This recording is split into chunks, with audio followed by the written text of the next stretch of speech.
The process of locating, collecting, and providing copies of electronically stored information in response to a legal obligation is commonly called eDiscovery. The rate at which we create and share this electronic information in the modern world can be overwhelming without proper consideration at all phases of its creation, storage, extraction, and presentation.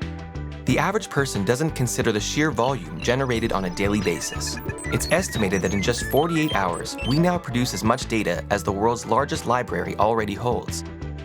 That's the equivalent of over 32 million books, 61 million manuscripts, 1 million newspapers, 5 million maps, 6 million works of sheet music, and over 14.7 million prints and photographs. The list goes on.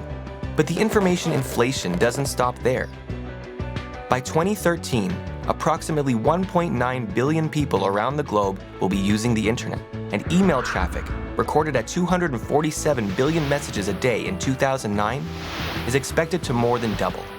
This doesn't take into account text messaging, social networking, or other electronically stored information stored as ESI. Well, before the electronic era, when a party had a production obligation, the production obligation related to paper. And it was relatively simple for parties to find paper. They would go to the filing cabinet, they'd go into the cupboard, they would grab the file that they thought contained the relevant information, and they would produce that to the other side. It was rather straightforward. The benefits of eDiscovery from my perspective is that for our clients we can go through a vast amount of documents in a cost-efficient manner and in a short period of time. Parties that can master eDiscovery can gain a rapid and powerful tactical and strategic advantage in litigation. Though it is typically found in civil litigation, any individual or enterprise, private or public, or anyone that has a statutory or regulatory obligation to provide documents or data must undertake a form of eDiscovery. Big or small, ESI is relevant to and useful for all cases. It's important for counsel and clients and the court to appreciate that this other information is available and may be relevant in a particular circumstance. And therefore it's important for them to understand what their obligations are in terms of finding that information, but also what their expectations are in terms of the other party or parties to produce that information.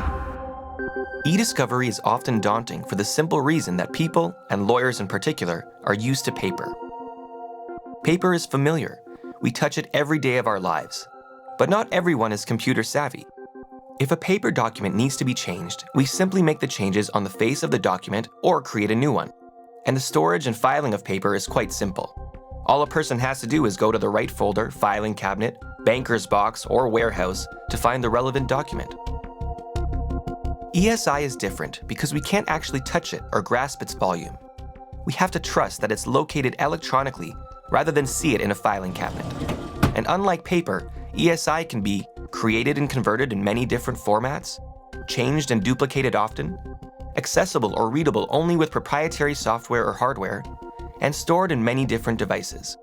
Equally as overwhelming, but perhaps equally as important, is metadata, or the data about data, that comes contained with all ESI.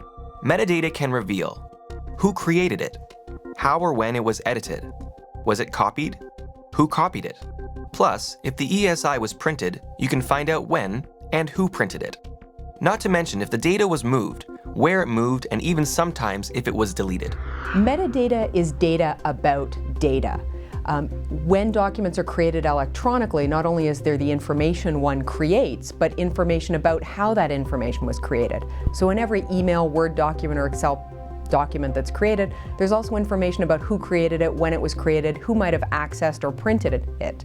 Most of the time that information is completely irrelevant to the outcome of the case, but sometimes that information matters. And when it does, that's when people get interested in metadata.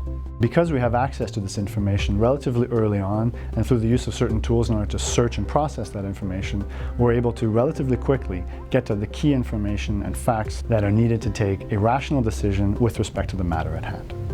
All of that information in certain cases can be very relevant. Other cases, not so. That's why it's important to determine what information is relevant to the case and whether or not metadata may be relevant to those specific issues. But despite its daunting nature, ESI now provides us with access to information that was previously unavailable before the electronic era, and which can have a significant impact on a dispute or investigation. To help make ESI more user-friendly and cost-effective, Many organizations are providing tools to assist individuals, enterprises, and their counsel. The Electronic Discovery Reference Model, or EDRM, has designed an easy-to-use diagram that summarizes the steps associated with the eDiscovery process. Here's how EDRM works. Companies with well-developed information management systems that include search and retrieval processes benefit the most when responding to eDiscovery requests. The second step is identification. This is where the party identifies all sources of ESI that are relevant and how to collect it. Preservation. This third step ensures that ESI is not altered or destroyed during an ongoing dispute or investigation. This is particularly challenging if the ESI is needed to be accessed on an ongoing daily basis. Collection. Information is either collected and categorized as forensic or non-forensic. It's important to note the differences prior to starting collection, as it will affect the outcome. Processing. Here, ESI is treated for later review, and each record is labeled for individual classification. Processing involves many steps, including the conversion of data into a rendered format so it can be viewed without changing it. Text is indexed and searchable. Documents are imported into a database to be cataloged. Metadata is extracted so that database fields can be populated and records can be searched. Other steps, such as removing system files and irrelevant or duplicate data, which helps to reduce the overall volume of information. Review. This step allows electronic documents to be reviewed to determine relevance and to ensure that private, confidential, and privileged documents are dealt with appropriately. Analysis. This step helps the party become more informed about the dispute at hand and can refine the review process to target only the most relevant information. Production. Once the information has been collected, processed, reviewed, and analyzed, it is ready for production. At this point, only the relevant, non-privileged ESI is delivered. Presentation. At this stage, if the information is needed for court or other proceedings, relevant evidence is displayed for presentation. The two triangles at the bottom of the diagram are intended to illustrate the impact that the eDiscovery process should have. As one works through the eDiscovery process, the volume of ESI should be reduced down to the key documents necessary. The ESI that remains is strictly relevant. And the scope of production, including the costs and processes undertaken to identify, preserve, collect, review, and produce this information, must be proportionate with what's at stake. This is the principle of proportionality. Proportionality is essentially looking at what you have to do and looking what is reasonable to do under the circumstances. Proportionality is a reminder to litigants and their lawyers that you don't need to chase after every email that was created in the history of time, but to focus efforts on data that's most likely to be relevant and to yield the highest informational results in a litigation, and to focus on collecting and using that information in the litigation. So proportionality under Quebec law is such that it's an obligation imposed on the parties throughout the process, and how that translates in the eDiscovery universe is by ensuring that the steps that are taken are those that are required to be taken and yet are reasonable under the circumstances and proportional to the end sought. Since ESI comes in many formats and must be exchanged, parties and their counsel must meet and confer regarding the identification, preservation, collection, review, and production of ESI. eDiscovery must always be collaborative. The point of it is that we have to hand over information to the other side. The computer systems need to be able to speak to each other. So it's always useful to meet and confer early on in order to make sure that when the data is handed over, all parties can use it. So although meet and confers are not explicitly required by the rules, they are implicit in the rules because the parties are required to develop a discovery plan. And to do a discovery plan, the parties and their counsel need to discuss the issues relating to eDiscovery, and that includes what information and documents are relevant, how is that information going to be gathered, how is it going to be preserved, and how is it going to be produced. So when a meet and confer, the parties come to a reasonable agreement about how much time and money they're going to expend on eDiscovery. Unless the parties meet, the eDiscovery process will not work. Both concept of the meet and confer and a document of best practice processes called the Sedona Canada Principles have been directly incorporated into the rules of practice of several jurisdictions. Sedona Canada is an offshoot of the Sedona Conference out of the US.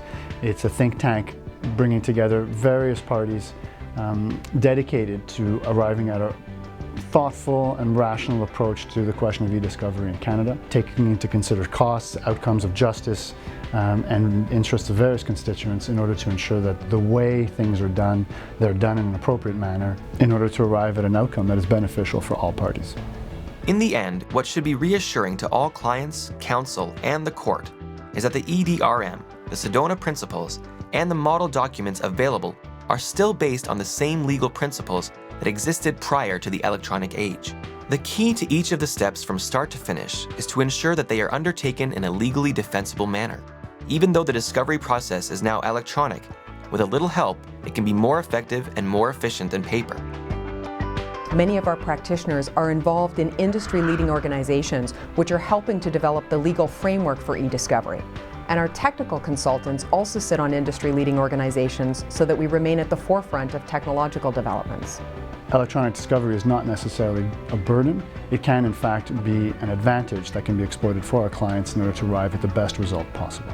Through the partnership of both our national eDiscovery platform and capabilities and project management capabilities, we're able to tailor the services that our clients require and request to both their needs and to take into account their in-house capabilities in order to make sure that they're getting only the amount of support they need, depending on the circumstances and what they are able to provide themselves.